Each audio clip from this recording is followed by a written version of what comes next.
नमस्कार, मी गणेश तुकाराम शिंदे आपणा सर्वांचं स्वागत करतो। उद्या मा जिजाऊंचा जन्मोत्सव, त्याच्या पूर्वसंध्येला धाराशिव शहरातील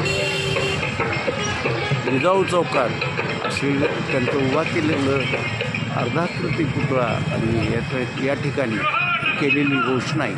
उद्या तिथे कार्यक्रम पण होणार आहे। तर मा जिजाऊंच्या जन्मगावी म्हणजे सिंदखेड राजा येथे ही मोठा कार्यक्रम होणार आहे। एकूणच मा जिजाऊंची माहिती मग सर्वांनाच माहीत आहे आणि आज संपूर्ण राज्यात कार्यक्रम होणार हे निश्चितच आहे। धन्यवाद।